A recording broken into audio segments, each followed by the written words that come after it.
ಆದಷ್ಟು ಬೇಗ ಎಲ್ಲರೂ ಜಾಯ್ನ್ ಆಗಿಬಿಡಿ. ವಾಯ್ಸ್ ಕ್ಲಿಯರ್ ಇದ್ದರೆ ಎಲ್ರಿಗೂ ನಮಸ್ತೆ. ವಾಯ್ಸ್ ಕ್ಲಿಯರ್ ಇದ್ದರೆ ವಾಯ್ಸ್ ಕ್ಲಿಯರ್ ಅಂತ ಒಂದು ಥಮ್ಸ್ ಹಾಕ್ಬಿಡಿ. ಸೋನಮ್ ವಾಂಗ್ಚುಕ್,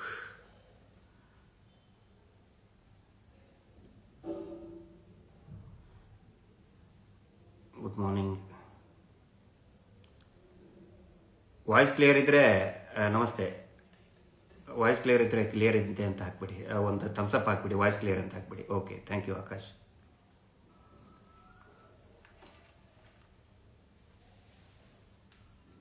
ಓಕೆ, ಸ್ಟಾರ್ಟ್ ಮಾಡಿಬಿಡ್ತೀನಿ.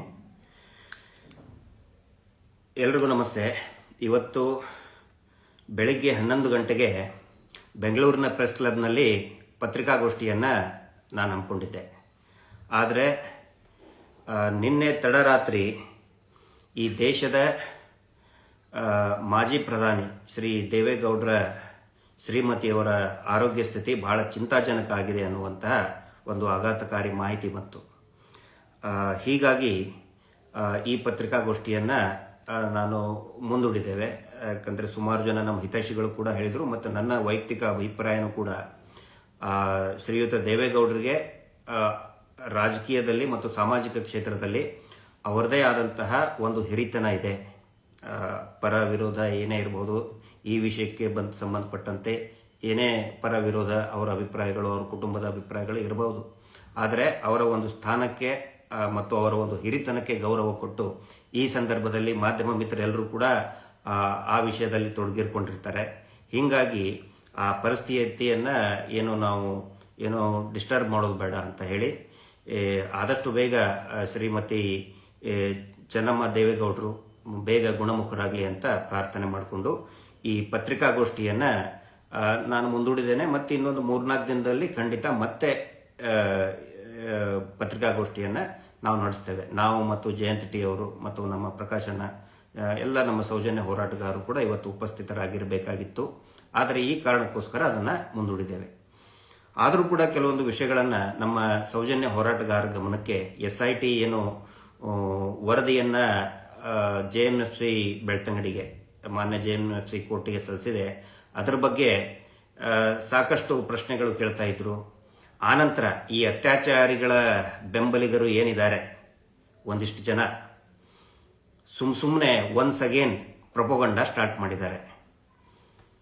ಹೀಗಾಗಿ ನಮ್ಮ ಎಲ್ಲ ಸೌಜನ್ಯ ಹೋರಾಟಗಾರರಿಗಿರ್ಬೋದು ಮತ್ತು ನ್ಯಾಯದ ಆಸೆಯಲ್ಲಿರ್ತಕ್ಕಂತಹ ಎಲ್ಲ ಧರ್ಮಸ್ಥಳದ ಭಕ್ತಾದಿಗಳಿಗೆ, ಯಾರು ಇವತ್ತು ಸಾವಿರಾರು ಲಕ್ಷಾಂತರ ಜನ ಭಕ್ತಾದಿಗಳು ನ್ಯಾಯದ ಒಂದು ಹಸಿವಿನಲ್ಲಿದ್ದಾರೆ, ನಿರೀಕ್ಷೆಯಲ್ಲಿದ್ದಾರೆ, ಅವರೆಲ್ಲರ ಗಮನಕ್ಕೆ ತರಬೇಕು ಅಂಥೇಳಿ ನಾನು ಈ ಲೈವನ್ನು ಮಾಡ್ತಾ ಇದ್ದೀನಿ.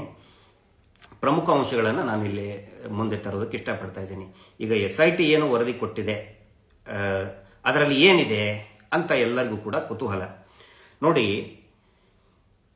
ನಮ್ಮ ಮೇಲೆ ಏನು ಆರೋಪ ಮಾಡ್ತಾ ಇದ್ರು, ಷಡ್ಯಂತ್ರ ಮಾಡಿದ್ರು, ದೇವಸ್ಥಾನಕ್ಕೆ ವಿದೇಶಿ ಫಂಡಿಂಗ್ ಬಂತು, ದುಡ್ಡು ಬಂತು, ವಿದೇಶದಿಂದ ದುಡ್ಡು ಬಂತು, ಕೇರಳದಿಂದ ದುಡ್ಡು ಬಂತು, ದೇವಸ್ಥಾನದ ವಿರುದ್ಧ ಷಡ್ಯಂತ್ರ ಮಾಡಿದ್ದಾರೆ. ನಾನು ಎಲ್ಲರಿಗೂ ಹೇಳಕ್ಕೆ ಇಷ್ಟಪಡ್ತಾ ಇದ್ದೀನಿ, ಇವು ಯಾವ ಕೂಡ ನನಗೆ ಗೊತ್ತಿರೋ ಪ್ರಕಾರ, ನನಗೆ ಬಂದಂತಹ ಮಾಹಿತಿಗಳ ಪ್ರಕಾರ, ಯಾಕಂದರೆ ನಾನು ಕೂಡ ಸರ್ಟಿಫೈಡ್ ಕಾಪಿ ಹಾಕಿದ್ದೀನಿ, ನಮ್ಮ ಅಡ್ವೊಕೇಟ್ ಕೂಡ ಅಲ್ಲಿ ಫೋಟೋ ಕಾಪೀಸ್ಗಳನ್ನು ನನಗೆ ಹೇಳಿದ್ದಾರೆ, ಏನೇನು ಇದೆ ಅಂತ ಹೇಳಿದ್ದಾರೆ. ಎಲ್ಲೂ ಕೂಡ ದೇವಸ್ಥಾನದ ವಿರುದ್ಧ ನಾವು ಷಡ್ಯಂತ್ರ ಮಾಡಿದ್ದೀವಿ ಅಂತ ಹೇಳಿ ಒಂದೇ ಒಂದು ಶಬ್ದವೂ ಕೂಡ ಇಲ್ಲ. ನಮ್ಮ ಮೇಲೆ ಆರೋಪ ಮಾಡಿದ್ದು, ನೀವು ಪೂರ್ತಿ ವರದಿ ಬರಲಿ, ಅಂದರೆ ಸರ್ಟಿಫೈಡ್ ಕಾಪಿ 7,000 ಪುಟಗಳ ವರದಿ ಬರಲಿ, ಅವಾಗ ನಿಮಗೆ ಆಶ್ಚರ್ಯ ಅನಿಸುತ್ತೆ. ಎಲ್ಲೂ ಕೂಡ ಇದರಲ್ಲಿ ದೇವಸ್ಥಾನದ ವಿರುದ್ಧ ಷಡ್ಯಂತ್ರ ಬಂದಿಲ್ಲ. ಆರೋಪ SIT ಅವರು ಮಾಡಿದ್ದು ಯಾಕೆ ಅಂತ ಹೇಳಿದ್ರೆ, ಚಿನ್ನಯ್ಯನ ಕಡೆಯಿಂದ ಕೊನೆ ದಿನ ಅಂದ್ರೆ 40 ದಿನ ಅವನು SIT ಅವರ ಕಸ್ಟಡಿಯಲ್ಲಿರ್ತಾನೆ, ಪೊಲೀಸ್ ಕಸ್ಟಡಿಯಲ್ಲಿರ್ತಾನೆ, ಪೊಲೀಸರ ವಿಚಾರಣೆ ಆಗುತ್ತೆ, 40 ದಿನ ಅವನ ವಿಚಾರಣೆ ಆಗುತ್ತೆ. ಯಾವತ್ತಿಗೂ ಕೂಡ ಅವನು ಉಲ್ಟಾ ಹೊಡಿಲಿಲ್ಲ. ಆದರೆ 21ನೇ ತಾರೀಕಿಗೆ ಯಾವಾಗ ಮಹೇಶ್ ಶೆಟ್ಟಿ ತಿಮರೋಡಿ ಅವರನ್ನ ಅರೆಸ್ಟ್ ಮಾಡಿಕೊಂಡು ಬ್ರಹ್ಮಾವರದ ಪೊಲೀಸರು ಯಾವುದೋ ಒಂದು ಸುಳ್ಳು ದೂರಿದ ಮೇಲೆ ಅರೆಸ್ಟ್ ಮಾಡ್ಕೊಂಡು ಹೋಗ್ತಾರೆ. ಅವತ್ತಿನ ದಿನಾನೇ ಅವನು ಉಲ್ಟಾ ಹೊಡಿತಾನೆ. ಅದ್ರ ಬಗ್ಗೆ ಸಾಕಷ್ಟು ಇದರಲ್ಲಿದೆ, ವರದಿಯಲ್ಲಿದೆ. ಪತ್ರಿಕಾಗೋಷ್ಠಿಯಲ್ಲಿ ಸಂಪೂರ್ಣವಾಗಿ ವಿವರವಾಗಿ ಎಲ್ಲವನ್ನು ಕೂಡ ಎಳೆ ಎಳೆಯಾಗಿ ನಾನು ಜನರ ಮುಂದೆ ತೆಗೆದಿಡ್ತೇನೆ. ಅದಕ್ಕಿಂತ ಮುಂಚೆ ಯಾವುದೇ ಆರೋಪನೂ ಕೂಡ ಮಾಡಿಲ್ಲ. ಆದರೆ ಅವತ್ತೇ ಯಾಕೆ ಮಾಡಿದ, ಆ ಸಂದರ್ಭದಲ್ಲಿ ಯಾಕೆ ಮಾಡಿದ ಅನ್ನೋದು ಕೂಡ SIT ವರದಿಯಲ್ಲಿ ಉಲ್ಲೇಖ ಇದೆ. ಇವ್ರು ಏನ್ ಮಾಡ್ತಾ ಇದ್ದಾರೆ, ಇವರು ಪ್ರಪಗೊಂಡ ಮಾಡೋರು ಏನ್ ಮಾಡ್ತಾರೆ, ತಮಗೆ ಏನ್ ಬೇಕು ಅದಿಷ್ಟೇ. ಚಿನ್ನಯ್ಯ ಏನ್ ಹೇಳಿದ ಅದಿಷ್ಟೇ. ಅದು ಯಾವಾಗ ಲಾಸ್ಟ್ಗೆ ಏನ್ ಹೇಳಿದ ಅದನ್ನಿಷ್ಟೇ ಕಟ್ ಪೇಸ್ಟ್ ಮಾಡಿ ಟಿವಿ ಚಾನೆಲ್ನವ್ರಿಗೆ, ಯೂಟ್ಯೂಬ್ನವ್ರು ಎಲ್ಲರಿಗೂ ಕೂಡ ಅದನ್ನ ಕಟ್ ಪೇಸ್ಟ್ ಮಾಡಿ ಹಾಕೋದು. ನೋಡಿ ಹಿಂಗಿದೆ ಹಿಂಗಿದೆ, ಸಂಪೂರ್ಣವಾಗಿ ಹೇಳ್ತಾನೆ ಇಲ್ಲ. ಮುಂಚೆನೂ ಹಂಗೆ ಮಾಡಿದ್ರು. ಸೌಜನ್ಯ ಪ್ರಕರಣದಲ್ಲಿ ಕೂಡ ಅದೇ ರೀತಿ ಪ್ರಪಗಂಡ ಮಾಡಿದ್ರು. ಈ ಸಾರಿ ಮಾಧ್ಯಮಗಳಿಗೆ ಸುಳ್ಳು ಮಾಹಿತಿಗಳು ಹೋಗಬಾರ್ದು ಅಂತ ಹೇಳಿ ಸಂಪೂರ್ಣ ವಿವರಗಳನ್ನ ಬಯಲಿಗೆ ಹೇಳುವಂತ ಒಂದು ಪ್ರಯತ್ನವನ್ನ ನಾನು ಮಾಡ್ತೀನಿ. ಇವತ್ತಾಗಲಿಲ್ಲ, ಇನ್ನೊಂದು 3-4 ದಿನದಲ್ಲಿ ನಾನು ಹೇಳ್ತೇನೆ. ಇದರಲ್ಲಿ ಇವರು ತಿಳ್ಕೊಂಡಿರ್ಬೋದು SIT ಕ್ಲೋಸ್ ಆಗಿಬಿಡ್ಬಹುದು, ಕ್ಲೋಸ್ ಆಗಿಬಿಡ್ತದೆ, ಮುಗೀತು, ಕ್ಲೀನ್ ಚಿಟ್ಟು. ಆಮೇಲೆ ಎಷ್ಟು ಅಸಹ್ಯವಾಗಿ ನಿನ್ನೆ ಸುವರ್ಣ ಚಾನೆಲ್ನಲ್ಲಿ ಮಾತಾಡ್ತಾ ಇದ್ದಾರೆ ಅಂತ ಹೇಳಿದ್ರೆ, ಬಿ ರಿಪೋರ್ಟ್ ಕೊಟ್ರು ಅಂತೆ, ಷಡ್ಯಂತ್ರ ಅಂತ ಹೇಳಿದ್ರೆ ಆಯ್ತಪ್ಪ. ಈಗ ಒಂದು ಬುರುಡೆ ತಂದಿದ್ದು ಷಡ್ಯಂತ್ರ ಅಂತ ಆದ್ರೆ, ಒಂದು ಕಾಮನ್ ಸೆನ್ಸ್ ಇರೋರು ಯೋಚನೆ ಮಾಡಿ. ಒಂದು ಬುರುಡೆ ತಂದು ಕೊಟ್ಟಿದ್ದು ಷಡ್ಯಂತ್ರ ಅಂತ ಆದ್ರೆ, SIT ಅವರು 7 ಬುರುಡೆ ತಂದು ಕೊಟ್ರಲ್ಲ, ಮತ್ತೆ SIT ಅವರು 7 ಪಟ್ಟು ಷಡ್ಯಂತ್ರ ಮಾಡಿದ್ರ? ಉತ್ತರ ಇದೆ ಇದಕ್ಕೆ. ಗಂಡು ಹೆಣ್ಣು, ಅದು ಗಂಡಲ್ಲ, ಇದೇನು ಹೆಣ್ಣಲ್ಲ, ಅದು ಗಂಡು ಅಂತ ಹೇಳಿ ಕ್ಲಿಯರ್ ಆಗಿದೆ. ಅದರಲ್ಲಿ ವರದಿಯಲ್ಲಿ ಇದೆ, ಹೆಣ್ಣು ಮಕ್ಕಳ ಮೂಳೆ ಅಂತ ಇದೆ. ಎಲ್ಲವನ್ನು ಕೂಡ ನಾನು ತೋರಿಸ್ತೇನೆ. ಏನೇನೋ ಒಂದಿಷ್ಟು ಇದ್ದಿದ್ದು ಕಟ್ ಪೇಸ್ಟ್ ಮಾಡಿ ತೋರಿಸಿ. ಆನಂತರ ಕೆಲವು ಹಿರಿಯ ರಿಟೈರ್ಡ್ ನಿವೃತ್ತ ಪೊಲೀಸ್ ಅಧಿಕಾರಿಗಳಿಗೂ ನಾನು ವಿನಂತಿ ಮಾಡ್ಕೊತಾ ಇದ್ದೀನಿ, ಸುಮ್ಮನೆ ಯಾರೋ ಬಂದ ಚೀಟಿ ಬಂದ್ ಕೊಟ್ಟ ಅದನ್ನು ಓದ್ರಿ, ಆ ತರ ಮಾಡಕ್ ಹೋಗಬೇಡಿ. ವಿತ್ ಆಲ್ ರೆಸ್ಪೆಕ್ಟ್ ನಾನು ಹಿರಿಯ ನಿವೃತ್ತ ಅಧಿಕಾರಿಗಳಿಗೆ ಹೇಳ್ತಾ ಇದ್ದೀನಿ, ದಯವಿಟ್ಟು ದಾಖಲೆಗಳನ್ನ ಮುಂದಿಟ್ಟು ನೀವು ಮಾತಾಡಿ. ವಿಶ್ಲೇಷಣೆ ಮಾತಾಡೋದಕ್ಕೆ ನಿಮ್ಗೆ ಎಲ್ಲಾ ಅಧಿಕಾರಗಳು ಇದೆ, ಎಲ್ಲಾ ಹಕ್ಕು, ಎವ್ರಿ ರೈಟ್ಸ್ ಯು ಹ್ಯಾವ್. ಆದ್ರೆ ಸುಮ್ಮನೆ ಯಾರೋ ಹೇಳಿದ್ರು ಅಂತ ಹೇಳಿ ಮಾತಾಡಕ್ ಹೋಗಬೇಡಿ. ಅವ್ರನ್ನ ಅರೆಸ್ಟ್ ಮಾಡಬೇಕು. ಏನ್ರಿ ಮಾಡಿಸ್ತಾರೆ, ಅರೆಸ್ಟ್ ಮಾಡ್ತಾರೆ, ಹೆಂಗ್ರಿ ಮಾಡ್ತಾರೆ ಅರೆಸ್ಟು? ಒಂದು ಎವಿಡೆನ್ಸ್ ಕೊಟ್ರೆ, ಇದಕ್ಕೆ ತಂದು ಕೊಟ್ರೆ ಅರೆಸ್ಟ್ ಮಾಡಕ್ಕಾಗುತ್ತಾ? ನೀವು ಮಾಡಿದ್ರ? ಯಾರಾದ್ರೂ ಎವಿಡೆನ್ಸ್ ತಂದು ಕೊಟ್ರೆ ಅರೆಸ್ಟ್ ಮಾಡಿದ್ರ? ಹೈಕೋರ್ಟ್ ಇಂದ ರಿಲೀಫ್ ಇದೆ, ನ್ಯಾಯಾಲಯ ಒಪ್ಕೊಂಡಿದೆ ನಮ್ದೇನು ತಪ್ಪಿಲ್ಲ ಅಂತ ಹೇಳಿ. ಇನ್ನೂ ಕಾಗ್ನೈಸೆನ್ಸ್ ತಗೊಂಡಿಲ್ಲ. ದಯವಿಟ್ಟು ನಾನು ಎಲ್ಲ ಹಿರಿಯ ಅಧಿಕಾರಿಗಳಿಗೆ, ನಿವೃತ್ತ ಪೊಲೀಸ್ ಇಲಾಖೆ ಅಧಿಕಾರಿಗಳು ಹೇಳ್ತೇನೆ, ದಾಖಲೆಗಳನ್ನ ನೋಡದೆ ಯಾರೋ ಹೇಳಿದ್ರು, ಯಾರೋ ಫೋನ್ ಮಾಡಿ ಹೇಳಿದ್ರು, ಯಾರೋ ಕರ್ಕೊಂಡು ಬಂದ್ರು, ಆ ಒಂದು ಇದಕ್ಕೆ ಋಣಕ್ಕೆ ಬಿದ್ದು ನೀವು ಯಾರು ಕೂಡ ಮಾತಾಡಬೇಡಿ. ಮಾತಾಡೋದಿದ್ಯಾ, ಟೀಕೆ ಮಾಡೋದಿದ್ಯಾ, ದಾಖಲೆಗಳನ್ನ ಮುಂದಿಟ್ಟು ಪೊಲೀಸ್ ಅಧಿಕಾರಿಗಳು, ನಿವೃತ್ತ ಅಧಿಕಾರಿಗಳು ಮಾತಾಡಲಿ. ನಾವು ಕೂಡ ರೆಡಿ ಇದ್ದೇವೆ, ಡಿಬೇಟ್ ಮಾಡಿ. ಆದ್ರೆ ಸಂಪೂರ್ಣ ದಾಖಲೆ ಏನೇನು ವರದಿ ಇದೆ ಅದನ್ನು ಮುಂದಿಟ್ಕೊಂಡು ಮಾತಾಡಬೇಕು. ಟಿವಿ ಚಾನೆಲ್ನಲ್ಲಿ ಆಗಲಿ ಅಥವಾ ಯೂಟ್ಯೂಬ್ನಲ್ಲಿ, ಪಬ್ಲಿಕ್ ಡೊಮೇನ್ ಅಲ್ಲಿ ಆಗಲಿ. ದಾಖಲೆಗಳನ್ನು ಏನು ಗೊತ್ತೇ ಇಲ್ಲ, ಸುಮ್ಮನೆ ಹಂಗೆ ಮಾತಾಡೋ ಅಲ್ಲ. ನಮಗೂ ಮಾತಾಡಕ್ ಬರುತ್ತೆ ನಿಮ್ಮ ಮೇಲೆ, ಬಟ್ ನಾವು ಆ ರೀತಿ ಮಾಡ್ತಾ ಇಲ್ಲ. ಅದಕ್ಕೆ ಅವಕಾಶ ಮಾಡಿಕೊಡ್ಬೇಡಿ. ನಿಮ್ಮನ್ನ ವೈಯಕ್ತಿಕವಾಗಿ ಟೀಕೆ ಮಾಡೋದಕ್ಕೆ ನಮ್ಮನ್ನ ಅವಕಾಶ ಮಾಡಿಕೊಡ್ಬೇಡಿ. ಬಹಳ ಕ್ಲಿಯರ್ ಆಗಿ ಸ್ಪಷ್ಟವಾಗಿ ಹೇಳ್ತಾರೆ, ಅಲ್ಲಿ ಅಪರಾಧಿಕ ಕೃತ್ಯಗಳು ನಡೆದಿದೆ. ನಾನು ಹೇಳೋದಲ್ಲ, SIT ಅವರೇ ಹೇಳಿದ್ದಾರೆ. ಅಪರಾಧಿಕ ಚಟುವಟಿಕೆಗಳು ಬಂಗ್ಲೆಗುಡ್ಡೆಯಲ್ಲಿ, ಧರ್ಮಸ್ಥಳದ ಸುತ್ತಮುತ್ತಲು ಅಪರಾಧಿಕ ಕೃತ್ಯಗಳು ನಡೆದಿದೆ ಅಂತ SIT ಅವರೇ ಬರೆದು ಕೊಟ್ಟಿದ್ದಾರೆ. DG and IGPಗೆ ಲೆಟರ್ ಬರೆದಿದ್ದಾರೆ. ಅದರದ್ದು ಉಲ್ಲೇಖ ರೆಫರೆನ್ಸ್ ಕೂಡ ಇದೆ. ಮಹಿಳಾ ಆಯೋಗಕ್ಕೂ ಕೊಟ್ಟಿದ್ದಾರೆ. ಇಲ್ಲೇನ್ ಮಾಡಿದ್ದಾರೆ, SIT ಅವರು 3 ವರದಿಯನ್ನ ಮಾಡಿದ್ದಾರೆ. ಒಂದು ಬೆಳ್ತಂಗಡಿ ನ್ಯಾಯಾಲಯಕ್ಕೆ ಚಿನ್ನಯ್ಯ ಬುರುಡೆಗೆ ಸಂಬಂಧಪಟ್ಟಂತೆ ಮಾತ್ರ, ಮತ್ತು ನಮಗೆ ಸಂಬಂಧಪಟ್ಟಂತ, ನಮ್ಮ ವಿಚಾರಣೆಗೆ ಸಂಬಂಧಪಟ್ಟಂತೆ ಮಾತ್ರ ಅವನು ನಮ್ಮ ಮೇಲೆ ಮಾಡಿದಂತ ಆರೋಪ ಮಾಡಿದ್ದಕ್ಕೆ ಒಂದು ವರದಿಯನ್ನ ಕೊಟ್ಟಿದ್ದಾರೆ. ಮಹಿಳಾ ಆಯೋಗಕ್ಕೆ ಮಹಿಳೆಯರಿಗೆ ಸೀಮಿತವಾದಂತಹ ತನಿಖೆಗಳು, ಎಷ್ಟು ಕೊಲೆಯಾದವು, ಎಷ್ಟು ಜನ ನಾಪತ್ತೆ ಆದರೂ, ಅದು ಒಂದು ವರದಿ ಕೊಟ್ಟಿದ್ದಾರೆ. ಮಾನ್ಯ DG and IGPಗೆ, ಪೊಲೀಸ್ ಮಹಾನಿರ್ದೇಶಕರಿಗೆ ಒಂದು ವರದಿ ಕೊಟ್ಟಿದ್ದಾರೆ. ಅಲ್ಲಿ ನಡೆತಕ್ಕಂತಹ ಅಪರಾಧಿಕ ಕೃತ್ಯಗಳ ಬಗ್ಗೆ ಮಾಹಿತಿ ಕೊಟ್ಟು ಅಲ್ಲಿ ಒಂದು ವರದಿಯನ್ನ ಕೊಟ್ಟಿದ್ದಾರೆ. ಅದರ ಎಲ್ಲಾ ಉಲ್ಲೇಖನೂ ಕೂಡ ಈ ಮೊನ್ನೆ ಏನು ಬೆಳ್ತಂಗಡಿಯಲ್ಲಿ ನ್ಯಾಯಾಲಯಕ್ಕೆ ಕೊಟ್ಟಿದ್ದಾರಲ್ಲ, ಎಲ್ಲಾ ಉಲ್ಲೇಖವೂ ಕೂಡ ಇದೆ. ಎಷ್ಟು ಜನ ನಾಪತ್ತೆ ಆದರೂ, ನಾಪತ್ತೆ ಅಂದ್ರೆ ಅದರಲ್ಲಿ ಆಯ್ದಂತಹ ವ್ಯಕ್ತಿಗಳ ಜೊತೆಗೆ ಮೂಳೆಗಳ ಸಿಕ್ಕಂತಹವು 7 ಅಥವಾ 8 ಸ್ಕಲ್ ಹೇಳ್ತಾರೆ.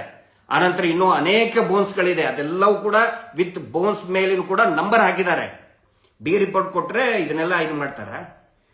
ಆಯ್ತಪ್ಪ, ಮತ್ತೆ 7 ಸ್ಕಲ್ ಬುರುಡೆ ಸಿಕ್ತಲ್ಲ, ಅದರದ್ದು ಅಫೆನ್ಸ್ ಏನು ಬೇಕಲ್ಲ, ಅದರದ ಅಪರಾಧಿ ಯಾರು ಅದು ಬೇಕಲ್ಲ. ಏನ್ ನಾನು ಹೂತು ಹೇಳಕ್ಕೆ ಹಾಕಿದ್ದ ಬಂಗಲೆಗುಡ್ಡೆಯಲ್ಲಿ 20 ವರ್ಷದ ಹಿಂದೆ 15 ವರ್ಷದ ಹಿಂದೆ ಮಹೇಶ್ ಶೆಟ್ಟರ್ ಹೇಳಿದ್ರ ಹೋಗಿ ಹೂತು ಬಾ ಅಂತ ಹೇಳಿ. ಅದರ ಸಲುವಾಗಿನೇ ಫರ್ದರ್ ಇನ್ವೆಸ್ಟಿಗೇಷನ್ಗೆ ರಿಕ್ವೆಸ್ಟ್ ಮಾಡ್ಕೊಂಡಿದ್ದಾರೆ. ಅದನ್ನ ಈ ಕಳ್ಳರು ನಾಲಾಯಕರು ಮುಚ್ಚಿಡ್ತಾ ಇದ್ದಾರೆ. ಅತ್ಯಾಚಾರಿಗಳ ಪರ ಇದಾರಲ್ಲ ಅವರು ಮುಚ್ಚಿಡ್ತಾ ಇದ್ದಾರೆ. ದಯವಿಟ್ಟು ನಾನು ಎಲ್ಲಾ ಮಾಧ್ಯಮ ಮಿತ್ರರಿಗೆ ನಾನು ಧನ್ಯವಾದ ಹೇಳ್ತೇನೆ, ಯಾಕಂದ್ರೆ ಸ್ಪಂದಿಸ್ತಾ ಇದ್ದಾರೆ. ನಾವು ಮಾಧ್ಯಮಗಳಿಗೆ, ಟಿವಿ ಚಾನೆಲ್ಗಳಿಗೆ ನಾವೇನು ವೈರಿ ಅಲ್ಲ, ದ್ವೇಷಿ ಅಲ್ಲ. ನಾವು ಹೇಳೋದು ದಯವಿಟ್ಟು ಸತ್ಯ ಏನಿದೆ ವರದಿಗಳ ಆಧಾರದ ಮೇಲೆ ತಾವು ಪ್ರಸಾರ ಮಾಡಿ. ಬರ್ತಾರೆ ಅದನ್ನಿದೆ ಬರೀ ಕಟ್ ಪೇಸ್ಟ್ ಮಾಡಿ, ಇದು ಹಿಂಗೆ, ಇದು ಅಷ್ಟು, ಇದು ಇಷ್ಟು ಬರೀ ಮಾಡಿ ಅದನ್ನ ಎಡಿಟ್ ಮಾಡಿ ಕೊಡ್ತಾರೆ. ನಾನು ವಿನಂತಿ ಮಾಡ್ಕೊಳ್ಳೋದು ಸಂಪೂರ್ಣ ವರದಿಯನ್ನು ನೋಡಿ ತಾವು ಇದು ಮಾಡಿ. ನಮ್ಮ ಮೇಲೆ ಅದರಲ್ಲಿ ಚಿನ್ನಯ್ಯ ಹೇಳಿದ್ರಲ್ಲಿ ಸೌಜನ್ಯ ಪ್ರಕರಣದ ಬಗ್ಗೆ ಇದೆ, ತಮಗೆ ಗೊತ್ತಿರಲಿ. SIT ಕೊಟ್ಟಂತ ವರದಿಯಲ್ಲೇನೆ ಇದೆ, ಅದರದ್ದು ಉಲ್ಲೇಖ ಇದೆ. ನಾರಾಯಣ ಮಾವುತ ಕೊಲೆ ಪ್ರಕರಣದ ಬಗ್ಗೆ ಉಲ್ಲೇಖ ಇದೆ. FSL ನಿಂತ್ರ ಅದು ಅಧಿಕೃತವಾದಂತಹ ಮಾಹಿತಿ, ಅಧಿಕೃತವಾದಂತಹ ವಿಡಿಯೋ ಅಂತ ಇದೆ. FSL ನವರೇ ಹೇಳಿದ್ದಾರೆ. ಆ ನಂತರ ಇವನು ಯಾಕೆ ಉಲ್ಟಾ ಹೊಡೆದ ಅನ್ನೋದಕ್ಕೂ ಕೂಡ ಬರೋಬ್ಬರಿ ಒಂದು ಮಾಹಿತಿಯನ್ನ ಕೊಟ್ಟಿದ್ದಾರೆ ಅವರು. ಅದಕ್ಕೆ ಇದನ್ನ ಬರೀ ಲೈವ್ ಅಲ್ಲಿ ಹೇಳಿದ್ರೆ ಸಾಕಾಗೋದಿಲ್ಲ, ಪತ್ರಿಕಾಗೋಷ್ಠಿ ಕರೆದೇ ಹೇಳ್ತೀನಿ. ಹಿಂಗಾಗಿ ನಮ್ಮ ಎಲ್ಲಾ ಸ್ನೇಹಿತರು ಯಾವ ಕಾರಣಕ್ಕೂ ಕೂಡ ಆತಂಕಕ್ಕೆ ಒಳಬೇಡಿ. ಬಟ್ ನಾನು ಪೂರ್ತಿಯಾಗಿ ನೋಡಿದ್ರೆ ನನಗನ್ಸುತ್ತೆ ಇನ್ನೂ ಸ್ವಲ್ಪ ಪಾರದರ್ಶಕತೆ ಆಗಬೇಕಾಗಿತ್ತು. SIT ಅವರು ಒಂದು ಒತ್ತಡಕ್ಕೆ, ರಾಜಕೀಯ ಒತ್ತಡಕ್ಕೆ ಮಣದಿದ್ದಾರೆ ಅಂತ ನನಗೂ ಅನ್ಸುತ್ತೆ. ಆದ್ರೆ ಅದನ್ನು ಹೊರತುಪಡಿಸಿ, ಅದೇ ನಾನು ಹೇಳ್ತೀನಲ್ಲ, ಅದನ್ನು ಹೊರತುಪಡಿಸಿನೂ ಕೂಡ ಒಳ್ಳೆ ತನಿಖೆಯನ್ನ ಹೋಗಿದ್ದಾರೆ. ಆದ್ರೆ ತನಿಖೆ ಕಂಪ್ಲೀಟ್ ಆಗಿಲ್ಲ. ಕಂಪ್ಲೀಟ್ ಮಾಡೋದಕ್ಕೆ ಅವಕಾಶ ಕೊಡಿ ಅಂತೇಳಿ ಅವರು ರಾಜ್ಯ ಸರ್ಕಾರಕ್ಕೆ ಬರೆದಿದ್ದಾರೆ, ನ್ಯಾಯಾಲಯಕ್ಕೆ ಬರೆದಿದ್ದಾರೆ. ಇದು ಮಾತ್ರ ಬಹಳ ಸ್ಪಷ್ಟವಾಗಿ ವರದಿಯಲ್ಲಿ ಇದೆ. ತನಿಖೆ ಯಾರ್ಯಾರು ಕೊಲೆಗಡಕರಿದ್ದಾರೆ ಅವರನ್ನ ಸಂಪೂರ್ಣವಾಗಿ ತನಿಖೆ ಮಾಡೋದಕ್ಕೆ ಅವಕಾಶ ಕೊಡಿ ಅಂತ SIT ಯಲ್ಲಿ ಬರೆದಿದ್ದಾರೆ. ಇವುಗಳನ್ನ ಈ ಅತ್ಯಾಚಾರಿಗಳ ಬೆಂಬಲಿಗರು ಟಿವಿ ಚಾನೆಲ್ಗಳಿಗೆ ಹೋಗ್ತಾರಲ್ಲ ಅವನ್ನೆಲ್ಲವನ್ನು ಕೂಡ ಮುಚ್ಚಿಡ್ತಾ ಇದ್ದಾರೆ. 7,000 ಪುಟ ಬಿ ರಿಪೋರ್ಟ್ ಅಂತ ಹೇಳ್ತಾರೆ. ಬಿ ರಿಪೋರ್ಟ್ ಅಂತ ಹೇಳಿದ್ರೆ ಫಾಲ್ಸ್, ಕಂಪ್ಲೇಂಟ್ ಕೊಟ್ಟಿದ್ದೆ ಫಾಲ್ಸ್. ಆಯ್ತು, ಅದರದ್ದು ಕೂಡ ಉಲ್ಲೇಖ ಮಾಡಿದ್ದಾರೆ. ನಾನು ಯಾವುದು ಕೂಡ ಇಲ್ಲ ಅಂತ ಹೇಳಿಲ್ಲ. ನಮ್ಮ ಮೇಲೇನು ಅವನು ಹಾಕಿದ್ದ ಆರೋಪದ ಮೇಲೆ ನಮ್ಮ ಮೇಲೇನು ಕೂಡ ಮಾಡಿದ್ದಾರೆ. But it's a very small portion. ಆದ್ರೆ ಎಲ್ಲೂ ಕೂಡ ದೇವಸ್ಥಾನಕ್ಕೆ ವಿರುದ್ಧ ನಾವು ಷಡ್ಯಂತ್ರ ಮಾಡಿದೀವಿ ಅಂತೇಳಿ ಒಂದೇ ಒಂದು ವರ್ಡ್ ಇಲ್ಲ. ನಮ್ಮ ಮೇಲೆ ಯಾವುದೇ ರೀತಿಯಾದಂತಹ ಆರೋಪಗಳನ್ನ ದೇವಸ್ಥಾನಕ್ಕೆ ಷಡ್ಯಂತ್ರ ಮಾಡಿದೀವಿ ಅಂತ ಹೇಳಿಲ್ಲ. ಅವ್ರು ಹೇಳಿದ್ದು ನಾವು ಚಿನ್ನಯ್ಯನಿಗೆ ಹೆದರಿಸಿದೀವಿ ಅಂತ ಹೇಳಿ, ಅದು ಚಿನ್ನಯ್ಯ ಹೇಳಿಕೆ ಆಧಾರದ ಮೇಲೆ. ಸ್ವತಃ ಫೈಂಡಿಂಗ್ಸ್ ಅವ್ರದ್ದು ಏನೂ ಇಲ್ಲ, SIT ಫೈಂಡಿಂಗ್ಸ್ ಏನೂ ಇಲ್ಲ. ಚಿನ್ನಯ್ಯ ಹೇಳಿದ ಆಧಾರದ ಮೇಲೆ ನಾವು ಚಿನ್ನಯ್ಯಗೆ ಹೆದರಿಸಿದ್ವಿ ಅಂತ ಹೇಳಿ ಮಾಡಿದ್ದಾರೆ. ಅದು ಯಾವ ಕಾರಣಕ್ಕೆ ಮಾಡಿದ್ದಾರೆ ಅವನ್ನೆಲ್ಲವನ್ನು ಕೂಡ ನಾವು ಕೋರ್ಟಲ್ಲಿ ಕೇಳ್ತೇವೆ. ನಾನು ಹೇಳೋದಿಷ್ಟೇ, ನಮ್ಮ ಮೇಲೆ ಏನಾದರೂ ಅಲಿಗೇಷನ್ ಮಾಡಲಿ, will face it in the court of law. ಆದರೆ ಅಟ್ ದ ಸೇಮ್ ಟೈಮ್ ಅಲ್ಲಿ ಅಪರಾಧಿಕ ಕೃತ್ಯಗಳು ನಡೆದಿದೆ ಅಂತ ಬರೆದಿದ್ದಾರಲ್ಲ, ತನಿಖೆಗೆ ಮುಂದುವರಿಸೋದಕ್ಕೆ ಅವಕಾಶ ಕೊಡಿ ಅಂತ ಹೇಳಿದಾರಲ್ಲ. ನಾವು ಸರ್ಕಾರಕ್ಕೆ ಕೇಳೋದು ಯಾಕೆ ಅದನ್ನು ಕೊಡ್ತಾ ಇಲ್ಲ? ಯಾಕೆ 6 ತಿಂಗಳ ಆದಮೇಲೆನೂ ಕೂಡ ಜನವರಿ 2026 ಜನವರಿಯಲ್ಲಿ ವರದಿಯನ್ನು ಕೊಟ್ಟಿದ್ದಾರೆ ಸರ್ಕಾರಕ್ಕೆ. 6 ತಿಂಗಳಾಯ್ತು, ಇದು 7ನೇ ತಿಂಗಳು. ಆದರೂ ಕೂಡ ಯಾಕೆ ವರದಿಯನ್ನ ಮುಚ್ಚಿಟ್ಕೊಂಡ್ರು? ಇನ್ನು ಮೇಲೆ ಆ ವರದಿ ಬಹಿರಂಗ ಆಗುತ್ತೆ. ಇದೆಲ್ಲವೂ ಕೂಡ ಜನರ ಗಮನಕ್ಕೆ ಬರಬೇಕು. ಯಾಕಂತ ಹೇಳಿದ್ರೆ ಜನ ಪ್ರತಿ ಹಂತದಲ್ಲಿ ನಮ್ಗೆ ಕೇಳ್ತಾ ಇರ್ತಾರೆ, ಏನಾಯ್ತು, ಟಿವಿಯಲ್ಲಿ ಬರ್ತಾನೆ ಇಲ್ಲ, ಸುಮ್ಮನೆ ಆಯ್ತು ಏನು ಅಂತ ಹೇಳಿ. ಇವರು ಟೆಕ್ನಿಕ್ ಏನಂದ್ರೆ ನಮ್ಮ ಮೇಲೆ ಕೇಸ್ ಹಾಕಿ ಮಾತಾಡಬೇಡಿ, ದೇವಸ್ಥಾನಕ್ಕೆ ಅಪಪ್ರಚಾರ. ಕೊಲೆ ಯಾಕಾಯ್ತು ಅಂತ ಕೇಳಿದ್ರೆ ದೇವಸ್ಥಾನಕ್ಕೆ ಅಪಪ್ರಚಾರ. ಮಿಸ್ಸಿಂಗ್ ಆಯ್ತು ಅಂತ ಎಷ್ಟು ಜನ ಹೆಣ್ಮಕ್ಳು ಮಿಸ್ಸಿಂಗ್ ಆದ್ರೆ ದೇವಸ್ಥಾನಕ್ಕೆ ಅಪಪ್ರಚಾರ ಮಾಡ್ತಾ ಇದ್ದಾರೆ. ಇವ್ರು ಮಾತಾಡಬಾರ್ದು, ಇವ್ರದ್ದು ಒಂದು ಆರ್ಡರ್ ಕೊಡಿ, ಇವ್ರಿಗೆ ಮಾತಾಡಬಾರ್ದು. ಮಟ್ಟಣ್ಣವ್ರು ಮಾತಾಡಬಾರ್ದು, ಮಹೇಶ್ ಶೆಟ್ಟರ್ ಮಾತಾಡಬಾರ್ದು, ಜಯಂತ್ ಮಾತಾಡಬಾರ್ದು, ಯಾವ ಹೋರಾಟಗಾರರು ಮಾತಾಡಬಾರ್ದು. ಹಿಂಗೆ ಮಾಡಿನೇ ಇವತ್ತು ಏನಾಗಿದೆ ಗೊತ್ತಾ? ಲಾವಣ್ಯ ಪ್ರಕರಣ ಯಾಕಾಯ್ತು ಹೇಳಿ? ಎದೆ ಮೇಲೆ SDM ಅಂತ ಬರ್ಕೊಂಡವನು ಯಾರವನೇ, ಚೇತನ್. ಹಾಡು ಹಗಲೇನೆ ಪಾಪ ಹುಡುಗಿಯನ್ನ ಕೊಚ್ಚಿ ಕೊಲೆ ಮಾಡ್ತಾನೆ. ಇಂಥ ಮನಸ್ಥಿತಿ ಇಲ್ಲಿ ಕೆಟ್ಟದಾಗಿ ಬರೀತಾರಲ್ಲ ಸೌಜನ್ಯ ಪ್ರಕರಣದಲ್ಲಿ ಅಥವಾ ಈ ಧರ್ಮಸ್ಥಳದಲ್ಲಿ ಅಥವಾ ಯಾವುದೇ ಅತ್ಯಾಚಾರದ ಪ್ರಕರಣದ ಬಗ್ಗೆ ನಾವು ಮಾತಾಡಿದಾಗ ನಮಗೆ ಕೆಟ್ಟದಾಗಿ ಬೈತಾರಲ್ಲ, ಅದೇ ಮನಸ್ಥಿತಿ ಇರೋರೇ ಹಾಡು ಹಗಲೇ ನಡು ಬೀದಿಯಲ್ಲಿ ಹೆಣ್ಮಕ್ಳನ್ನ ಕೊಲೆ ಮಾಡಿದ್ದಾರೆ. ಅದೇ ಮೆಂಟಾಲಿಟಿ ಅಲ್ಲಿ. ನಿಜವಾಗ್ಲೂ ನಾವು ಬೈಬೇಕಾಗಿರೋದು ಆ ವ್ಯಕ್ತಿ ಅಂತೂ ನೀಚ ವ್ಯಕ್ತಿ ಅವನು. ಆದ್ರೆ ಸುತ್ತಮುತ್ತಲಿರುವಂತ ಜನ ಇದಾರಲ್ಲ, ನಮ್ಮ ಜನಗಳು ಕೂಡ ಹಂಗೆ ಆಗಿದ್ದಾರೆ. ಪ್ರತಿಯೊಂದಕ್ಕೂ ಕೂಡ ಎಂಟರ್ಟೈನ್ಮೆಂಟ್ ನೋಡ್ತಾರೆ, ಪ್ರತಿಯೊಂದರಲ್ಲಿನೂ ಕೂಡ ತಮಾಷೆ ಅಂತ ನೋಡ್ತಿರ್ತಾರೆ. ಕೊಚ್ಚಿ ಕೊಲೆ ಮಾಡ್ತಾ ಇದ್ದಾನೆ. ಅಲ್ಲಿ ಒಂದು 100 ಜನ ಇದ್ರು ಬಸ್ ಸ್ಟ್ಯಾಂಡ್ ಅಲ್ಲಿ, BC ರೋಡ್ ಬಸ್ ಸ್ಟ್ಯಾಂಡ್ ಅಲ್ಲಿ 100 ಜನ ಇದ್ರಲ್ಲಿ. 100 ಜನರಲ್ಲಿ ಬರೀ ಒಂದು 4 ಜನ, ಒಂದು 2-3 ಜನ ಅವನು ಬೆನ್ನಟ್ಟಿದ್ರೆ ಆ ಪಾಪ ಹುಡುಗಿ ಜೀವ ಉಳಿತಾ ಇತ್ತು. ಜನ ಕೂಡ ಹಂಗೆ ಆಗಿದ್ದಾರೆ. ಇವತ್ತು ಸೋನಮ್ ವಾಂಗ್ಚುಕ್ ಅವರ ಪರಿಸ್ಥಿತಿ ನೋಡಿ. ಎತ್ತುಕೊಂಡು ಅವ್ರು ಕೇಳಿದ್ದೇನು, ಈ ದೇಶದ ವಿದ್ಯಾರ್ಥಿಗಳ ಭವಿಷ್ಯದ ಬಗ್ಗೆ ಅವರು ಧರಣಿ ಕೂತ್ಕೊಂಡಿದ್ರು. 100 ಸಾವಿರಾರು ಲಕ್ಷಾಂತರ ವಿದ್ಯಾರ್ಥಿಗಳ, ಕೋಟ್ಯಾಂತರ ವಿದ್ಯಾರ್ಥಿಗಳ ಬದುಕಿನ ಪ್ರಶ್ನೆ. ಇವತ್ತು ಬೆಳಿಗ್ಗೆ ಎದ್ದ ತಕ್ಷಣ ಅವ್ರು ಎತ್ಕೊಂಡು ಹೋದ್ರು. ದಬ್ಬಾಳಿಕೆ ಮಾಡ್ತಾ ಇದ್ದಾರೆ ಪೊಲೀಸರಲ್ಲಿ. ಪ್ರಶ್ನೆ ಮಾಡಿದ್ರೆ ದೇಶದ್ರೋಹಿಗಳು, ಪ್ರಶ್ನೆ ಮಾಡಿದ್ರೆ ಪಾಕಿಸ್ತಾನಿ ಏಜೆಂಟ್ ಅಂತ. ನಾನು ಕೇಳ್ತೇನೆ, ಬರುತ್ತೆ ವರದಿ, ತಡೀರಿ, ಇನ್ನೂ ಸರ್ಟಿಫೈಡ್ ಕಾಪಿಗೆ ವೇಟ್ ಮಾಡ್ತಾ ಇದ್ದೀನಿ. ಅಲ್ಲಿರ್ತಕ್ಕಂಥ ಮಿಸ್ಸಿಂಗ್ ಆದಂತಹವರು, ಮೋಳಿಗಳು, ಅಲ್ಲಿದ್ದಂಥವ್ರು ಎಲ್ಲವೂ ಕೂಡ ಹಿಂದೂ ಭಕ್ತರದ್ದೇ ಮೋಳಿಗಳು. ಟಿವಿ ಚಾನೆಲ್ ಹೇಳ್ತಾರೆ ಭಕ್ತರು ನಿರಾಳ. ಯಾಮನ್ರಿ ಅವನು ಮಾತಾಡೋನು? ಭಕ್ತರು ಆತಂಕಕ್ಕೊಳಗಾಗಿದ್ದಾರೆ, ಆಕ್ರೋಶಕ್ಕೊಳಗಾಗಿದ್ದಾರೆ. ನಾನು ಕೂಡ ಧರ್ಮಸ್ಥಳ, ಶ್ರೀ ಕ್ಷೇತ್ರ ಧರ್ಮಸ್ಥಳದ ಭಕ್ತ ನಾನು, ಸದ್ಭಕ್ತ ನಾನು, ಹರಕೆ ಹೊತ್ತಂತ ಭಕ್ತ ನಾನು. ಇವತ್ತಿಗೂ ಕೂಡ ನಾನು ಹರಕೆ ಹೊತ್ತಿದ್ದೀನಿ. ಭಕ್ತರು ನಿರಾಳ. ಏನು ಇವರಿಗೆ ಕ್ಲೀನ್ ಚಿಟ್ ಕೊಟ್ಬಿಟ್ರಂತೆ. ಎಲ್ಲ ಕ್ಲೀನ್ ಚಿಟ್? ಚಿಪ್ಪು ಕೊಟ್ಟಿರೋದು, ಚಿಟ್ಟಲ್ಲ, ಕ್ಲೀನ್ ಚಿಟ್ ಅಲ್ಲ, ಚಿಪ್ಪು. ತೋರಿಸ್ತೀನಿ. ದಯವಿಟ್ಟು ಇಂತಹ ಒಂದು ಅತ್ಯಂತ ಸೂಕ್ಷ್ಮ ವಿಷಯ, ಅತಿ ದೊಡ್ಡ ತನಿಖೆಯ ಬಗ್ಗೆ ಲೂಸ್ ಟಾಕ್ ಆಗಿ ಮಾತಾಡಬೇಡಿ ಯಾರು. ನಾನು ಹಿರಿಯ ಪೊಲೀಸ್ ನಿನ್ನೆ ಹೋಗಿ ಮಾತಾಡ್ತಾ ಇದ್ರಲ್ಲ, ಹಂಗ್ ಮಾಡ್ಬೇಕಾಗಿತ್ತು, ಅರೆಸ್ಟ್ ಮಾಡ್ಬೇಕಾಗಿತ್ತು. ನೋಡಿದ್ರ ನೀವೇನಾದ್ರು? ಸೌಜನ್ಯ ಕೇಸ್ನಲ್ಲಿ ಕೂಡ ಟಿವಿ ಚಾನೆಲ್ ಹೋಗಿ ಹಿಂಗೆ ಸುಳ್ಳು ಮಾತಾಡಿದ್ರು. ನಾವು ಸುಮ್ಮನೆ ಇದ್ದೀವಿ. ಯಾಕಂತ ಹೇಳಿದ್ರೆ ನಮಗೆ ನಮ್ಮ ಹಿರಿಯ ನ್ಯಾಯವಾದಿಗಳು ಹೇಳಿದ್ದಾರೆ ಸದ್ಯಕ್ಕೆ ಏನು ಮಾತಾಡಬೇಡಿ ಪ್ರಕರಣದ ಬಗ್ಗೆ ಅಂತೇಳಿ. ಅದಕ್ಕೆ ನಾವು ಸುಮ್ಮನೆ ಇದ್ದೀವಿ. ಹೈಕೋರ್ಟ್ ನಲ್ಲಿ ಹೇಳ್ತದೆ ಇಟ್ ಡೆಫಿನೆಟ್ಲಿ, ಸೌಜನ್ಯ ಪ್ರಕರಣದ ಬಗ್ಗೆ ಹೈಕೋರ್ಟ್ ಹೇಳ್ತದೆ ಇದು ಡೆಫಿನೆಟ್ಲಿ ನೀಡ್ಸ್ ರೀಇನ್ವೆಸ್ಟಿಗೇಷನ್, ಮರು ತನಿಖೆಯ ಅಗತ್ಯತೆ ಇದೆ ಅಂತ ಹೈಕೋರ್ಟೇ ಹೇಳ್ತದೆ. ಆದರೆ ಬಿಕಾಸ್ ಆಫ್ ಲಾಂಗ್ ಗ್ಯಾಪ್ ಮರು ತನಿಖೆಗೆ ಕೊಡೋದು ಕಷ್ಟ ಆಗುತ್ತೆ ಅಂತ ಹೇಳಿದ್ರೆ ಇವರು ಟಿವಿ ಚಾನೆಲ್ಗೆ ಹೋಗಿ ತಿರುಚಿ ಹೇಳ್ತಾರೆ, ಇದನ್ನ ತಿರಸ್ಕಾರ ಮಾಡಿಬಿಟ್ಟು ಅವನ ವಿರುದ್ಧ ಯಾವುದೇ ಸಾಕ್ಷಿಗಳೇ ಇಲ್ಲ ಅಂತ ಹೇಳ್ಕೊಂಡು ಹೇಳ್ತಾ ಇದ್ದಾರೆ. ಸಂತೋಷ್ ರಾವ್ಗೆ ಕಂಪೆನ್ಸೇಷನ್ ಕೊಡಬೇಕಂತೂ ಕೂಡ ಹೈಕೋರ್ಟ್ ಹೇಳಿದ್ರೆ ಇವರು ಸಂತೋಷ್ ರಾವ್ನೇ ಅಪರಾಧಿ ಅಂತ ಮತ್ತೆ ಹೇಳ್ತಾರೆ. ಇರ್ಲಿ, ಸಂತೋಷ್ ರಾವ್ನೇ ಇರ್ಲಿ, ಮರು ತನಿಖೆ ಮಾಡಕ್ಕೇನು? ಒಂದು ವೇಳೆ ಸಂತೋಷ್ ರಾವ್ನೇ ಮಾಡಿದ್ರೆ ಖಂಡಿತ ಅವನಿಗೂ ಗಲ್ಲು ಶಿಕ್ಷೆ ಆಗಲಿ ಅಂತ ನಾವು ಇವತ್ತಿಗೂ ಹೇಳ್ತೇವೆ. ಯಾರೇ ಆಗಿದ್ರು ಕೂಡ. ನಾರಾಯಣ ಆನೆ ಮಾವತನ ಕೊಲೆ ಪ್ರಕರಣ, ವೇದವಲ್ಲಿ ಪ್ರಕರಣ, ಪದ್ಮಲತಾ ಪ್ರಕರಣ, ಆ ನಂತರ ಇನ್ನೊಂದು ವರದಿ ಕೊಟ್ಟಿದ್ದಾರೆ. ದಕ್ಷಿಣ ಕನ್ನಡ ಜಿಲ್ಲಾ ಮಾನ್ಯ SP ಅವರೇ ವರದಿ ಕೊಟ್ಟಿದ್ದಾರೆ ಮಿಸ್ಸಿಂಗ್ ಕಂಪ್ಲೇಂಟ್ ಬಗ್ಗೆ. 2 ವರ್ಷದ ಹೆಣ್ಣು ಮಗು ಅನಾಥ ಶವ ಮಾಡಿದ್ದಾರೆ. 10 ವರ್ಷದ ಹೆಣ್ಣು ಮಗು, 20 ವರ್ಷದ ಯುವಕಿ ಅನಾಥ ಶವ ಅಂತ ಬರೆದಿದ್ದಾರೆ. ನಾವು ಹೇಳೋದಲ್ಲ, ಹಿರಿಯ ಪೊಲೀಸ್ ಜಿಲ್ಲಾಧಿಕಾರಿಗಳನ್ನೇ, ಪೊಲೀಸ್ ಅಧಿಕಾರಿಗಳನ್ನೇ ಹೇಳಿದ್ದಾರೆ. ಮಹಿಳಾ ಆಯೋಗಕ್ಕೆ ವರದಿ ಕೊಟ್ಟಿದ್ದಾರೆ. ನಾನು ಕೇಳೋದಿಲ್ಲ, ಮಹಿಳಾ ಆಯೋಗ ತುಂಬಾ ಒಳ್ಳೆ ಕೆಲಸ ಮಾಡಿದೆ. ಮಹಿಳಾ ಆಯೋಗನು ಕೂಡ ಯಾಕೆ ಮಾತಾಡ್ತಾ ಇಲ್ಲ? ವರದಿ, ಮಹಿಳಾ ಆಯೋಗಕ್ಕೆ ವರದಿ ಕೊಟ್ಟಿದ್ದೇವೆ ಅಂತ ಸ್ವತಃ SIT ಹೇಳ್ತದೆ, ಯಾಕೆ ಬಹಿರಂಗ ಮಾಡ್ತಾ ಇಲ್ಲ? ಸೊ ಇದು ಪ್ರಶ್ನೆ. ಇದ್ರ ಬಗ್ಗೆ ಇನ್ನೂ ಸಾಕಷ್ಟು ಮಾಹಿತಿ ಇದೆ. ಇವುಗಳನ್ನೆಲ್ಲ ಇನ್ನೊಂದು 3-4 ದಿನದಲ್ಲಿ ಮಾಧ್ಯಮದ ಮುಂದೆ ಇವರು ಏನೇನು ಮಾತಾಡ್ತಾರೋ ಮಾತಾಡಲಿ, ಏನೇನು ಸುಳ್ಳು ಪ್ರಪಗಂಡ ಮಾಡ್ತಾರ ಮಾಡಲಿ. ಯಾರು ಕೂಡ ಆತಂಕಕ್ಕೆ ಒಳಗಾಗುವಂತ ಅವಶ್ಯಕತೆ ಇಲ್ಲ. ನಮ್ಮ ಮೇಲೆ 100 ಆರೋಪ ಮಾಡಿದ್ರು ಎದುರಿಸೋಗ್ತಾ ಇದ್ದೀವಿ. ಆದರೆ ನಮಗೇನು ಬೇಕು? ಅಲ್ಲಿ ತನಿಖೆ ಆಗಬೇಕು, ಸರಿಯಾದ ದಿಕ್ಕಿನಲ್ಲಿ ತನಿಖೆ ಆಗಬೇಕು. ಯಾರು ಅಪರಾಧಿಗಳಿದ್ದಾರೆ ಅವರ ತನಿಖೆ ಆಗಬೇಕು, ಅವರಿಗೆ ಉಗ್ರವಾದಂಥ ಕಾನೂನು ರೀತಿಯಾದಂಥ ಶಿಕ್ಷೆ ಆಗಬೇಕು. ಅದೇ ನಮ್ಮ ಆಗ್ರಹ. ದಯವಿಟ್ಟು ಪ್ರತಿಯೊಬ್ಬರು ಕೂಡ ಜಾಗೃತರಾಗ್ರಿ. ಇಲ್ಲಾತಂತ ಹೇಳಿದ್ರೆ ಪಾಪ ಲಾವಣ್ಯ, ಮುಂಚೆ ಸೌಜನ್ಯ, ಅದಕ್ಕಿಂತ ಮುಂಚೆ ಪದ್ಮಲತಾ, ವೇದವಲ್ಲಿ, 100 ಹೆಣ್ಮಕ್ಳು, ಮೊನ್ನೆ ಲಾವಣ್ಯ. ನಮ್ಮ ಇಡೀ ಹೋರಾಟದ ಉದ್ದೇಶ ಏನು ಅಂತ ಹೇಳಿದ್ರೆ ಪದೇ ಹೇಳ್ತಾ ಇದೀವಿ ನಾವು.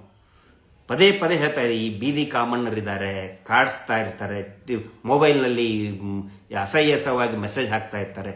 ಒಂದು ಹೆಲ್ಪ್ ಲೈನ್ ಮಾಡಿ ಸೌಜನ್ಯ ಹೆಸರಿನಲ್ಲಿ. ಯಾವುದೇ ಹೆಣ್ಮಕ್ಳಿಗೂ ಕೂಡ ಈ ಪರಿಸ್ಥಿತಿ ಬರಬಾರ್ದು. ಸುರಕ್ಷತೆ ಇರಬೇಕು. ಜನಸಾಮಾನ್ಯರ ಮನೆಗಳಿಗೂ ಕೂಡ, ಅಲ್ಲಿರ್ತಕ್ಕಂಥ ಜನಸಾಮಾನ್ಯರಿಗೆ ಪ್ರತಿಯೊಬ್ಬರಿಗೂ ಸುರಕ್ಷತೆ ಇರಬೇಕು. ಒಂದು ಹೆಲ್ಪ್ ಲೈನ್ ಮಾಡಿ ಸೌಜನ್ಯ ಹೆಸರಿನಲ್ಲಿ ಮಾಡಿ ಅಂದ್ರೆ ಯಾರ ತಲೆಯಲ್ಲೂ ಹೋಗ್ತಾ ಇಲ್ಲ. ಪ್ರತಿಯೊಂದಕ್ಕೂ ಕೂಡ ಮಾತಾಡೋನು ಹಿಂದೂನ, ಇವನು ಮುಸಲ್ಮಾನ, ದೇವಸ್ಥಾನಕ್ಕೆ ಅಪಮಾನ ಆಗ್ತಾ ಇದೆ. ಎಷ್ಟ್ರಿ ಸತ್ತಂತಹದ್ದು ವರದಿಯಲ್ಲಿನೇ ಬರುತ್ತೆ, ವರದಿಯಲ್ಲಿನೇ ಕೊಟ್ಟಿದ್ದಾರೆ. ಸತ್ತಂತವ್ರು ಇದು ನೋಡಿದ್ರೆ ರಕ್ತ ಕುದೀತದೆ. ದೇವಸ್ಥಾನಕ್ಕೆ ಯಾವಾಗ್ರಿ ಮಾಡಿದ್ದಾರೆ ಅಪಮಾನ? ಯಾವನ್ ಮಾಡಿದಾನೆ? ಯಾರು ಮಾಡಿದ್ದಾರೆ ಅಪಮಾನ? ಇದರಲ್ಲಿ ಒಂದೇ ಒಂದು ಉಲ್ಲೇಖನೂ ಕೂಡ ಇಲ್ಲ. SIT ವರದಿಯಲ್ಲಿ ದೇವಸ್ಥಾನಕ್ಕೆ ಕಳಂಕ ಅಂತ ಒಂದೇ ಒಂದು ಶಬ್ದನೂ ಕೂಡ ಇಲ್ಲ. ಸುಮ್ಮನೆ ಪ್ರೊಪಗಂಡ ಮಾಡೋದು. ಹಿಂಗಾಗಿ ಹಿಂಗೆ ಮಾಡಿ ಮಾಡಿ ಮಾಡಿ ಪ್ರತಿದಿನ ಲಾವಣ್ಯದ್ದೇನು ಮೊದಲನೇದ್ದಲ್ಲ ಇದು. ಎವ್ರಿ ವೀಕ್ ಒಂದು ವಾರಕ್ಕೆ 1-2 ಹಾಡು ಹಗಲೇ ಕೊಚ್ಚಿ ಕೊಲೆ ಕೇಳ್ತಾನೆ ಇರ್ತೀವಿ. ಯಾಕೆ ಹೇಳಿ? ಭಯ ಇಲ್ಲ ಇವರಿಗೆ, ಹೆದರಿಕೆ ಇಲ್ಲ ಕಾನೂನಿಂದು.